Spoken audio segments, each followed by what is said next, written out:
నమస్తే, welcome to college TV. ప్రస్తుతం మనం సోమాజిగూడ ప్రెస్ క్లబ్లో ఉన్నాం. మనతో పాటు సీనియర్ జర్నలిస్టు తెలంగాణ ఉద్యమకారుడు పాశం యాదగిరి గారు ఉన్నారు. అయితే కుట్ర ఒప్పందంపై ఇక్కడైతే రౌండ్ టేబుల్ సమావేశం పెట్టారు. దీనికంటే ముందు ఏదైతే స్మితా సబర్వాల్ ఏదైతే అందుల పైన కావచ్చు, అటు వికలాంగుల పైన ఏదైతే వ్యాఖ్యలు చేసిందో దానిపైన ఇప్పటివరకు ఇక్కడైతే మీటింగ్ జరిగింది. దానిపైన సీనియర్ జర్నలిస్టు పాశం యాదగిరి గారి యొక్క స్పందన ఏంది ఒకసారి అడిగి తెలుసుకుందాం. అన్న, ఆమె స్మితా సబర్వాల్ ఐఏఎస్ అంటే ఒక గొప్ప చదువు అని చెప్పుకోవచ్చు. ఆమె చేసిన వ్యాఖ్యలను ఎట్లా చూసుకోవచ్చు అన్న ఈరోజు? ఐఏఎస్ అంటే పెద్ద చదువు కాదు, ఆమెకు చదువు లేదని ఆమెనే చెప్పుకుంటుంది. చదువు లేదు, సంస్కారం కూడా లేదని చెప్పుకుంటుంది. ఆమెను అడగాలి, వికలాంగులను విమర్శించొద్దు, తప్పది, రాజ్యాంగ వ్యతిరేకమైన పని. ఆమె రాజ్యాంగం మీద ప్రమాణం చేసే ఐఏఎస్ ఆఫీసరు రాజ్యాంగానికి వ్యతిరేకంగా మాట్లాడడం క్షమార్హమైన నేరం ఆమె చేసింది. ఒకటి, ఆమెను ముందు తెలుసుకోమండి, వికలాంగులు ఎవరు. జోసెఫ్ స్టాకింగ్ గురించి తెలుసా ఆమెకు? ఎంత పెద్ద మేధావి, పెద్ద ప్రొఫెసర్ కదా ఆయన, ఎంత పెద్ద ప్రొఫెసర్, ప్రపంచమంతా గర్వించదగ్గ ప్రొఫెసర్ కదా ఆయన, వికలాంగుడే కదా. మరి ఆమెకు తెలుసా? అన్నా సలివన్, ఆమె పార్షియల్ ఇంపైర్డ్, ఆమె హెలెన్ కెల్లర్కి పాఠాలు నేర్పింది కదా.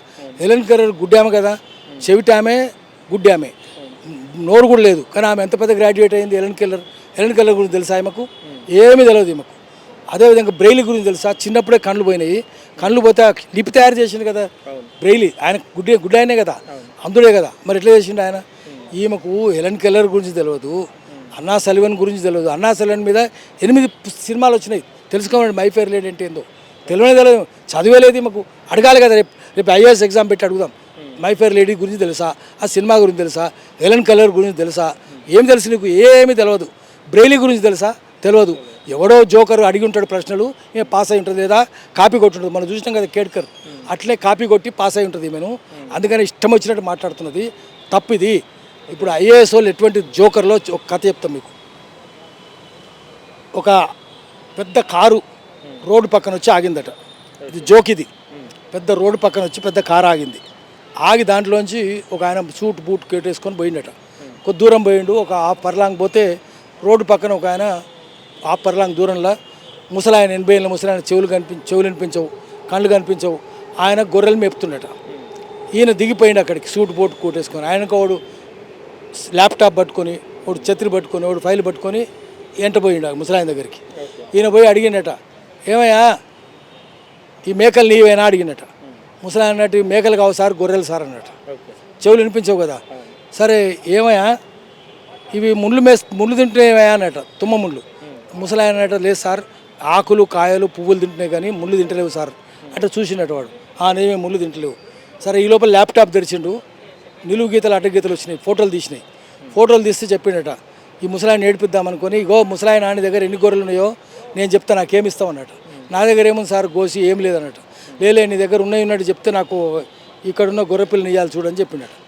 నా దగ్గర ఏముంది సార్, ఏం లేదు, ఇక ఉన్నట్టు చెప్తే మాత్రం ఇవ్వాలి. ఏం మాట్లాడలే. నీ దగ్గర 89 ఉన్నాయా గొర్రె పిల్ల అన్నాడు. ఏం మాట్లాడలే. ఇక అరే ఇగో 89 ఉన్నాయా లేదా? ఉన్నాయి సార్. నిజం చెప్పినా లేదా?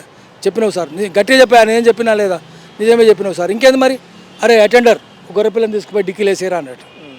ముసలాయన చూసిండు, ఎవడు రమ్మన్నాడు, ఎవడు చెప్పమన్నాడు, ఈ దండగేంది, వాడు నోరలు పెట్టి అన్నట.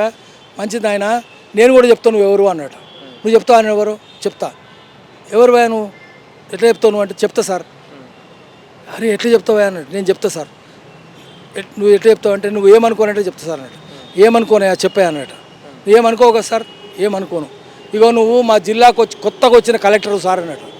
అరే ముసలాయన కళ్ళు కనిపించవు, చెవులు కనిపించాయి, ఇవాళనే పోస్టింగ్ తీసుకున్నాడు, పేపర్లో కూడా రాలే, ఎక్కడ ఇవాళనే వచ్చే, ఎట్లా గుర్తుపడతాడు ముసలాయన అని నోరులో పెట్టి, ఎట్లా గుర్తుపడతావా, నేను ఇవాళనే పోస్టింగ్ తీసుకుంటే ఎట్లా గుర్తుపడతావు?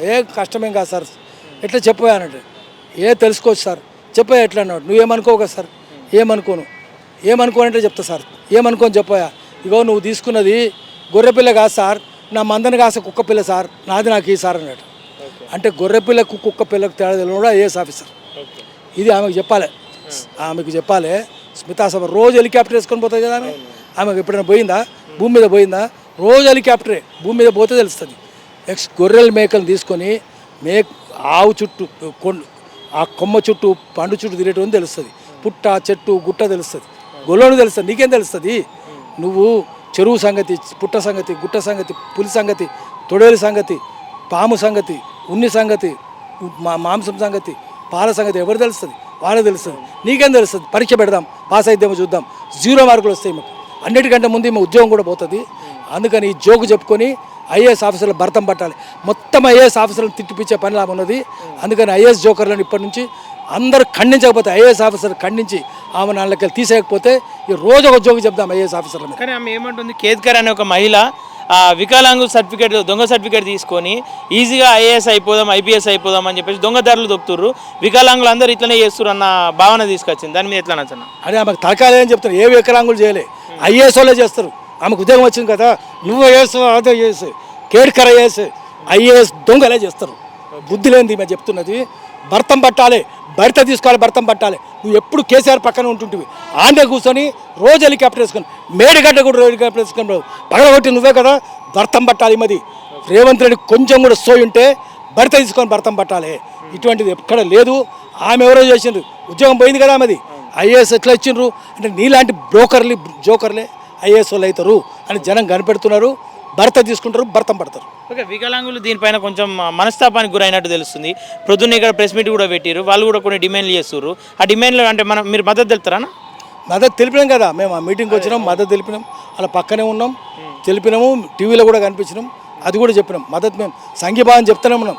వాళ్ళకే మన మద్దతు ఉంటుంది, ఐఏఎస్ జోకర్లకు మాత్రం ఉండదు. ఐఏఎస్ వాళ్ళు జోకర్లు, బ్రోకర్లు. ఓకే అన్న, థ్యాంక్ యూ.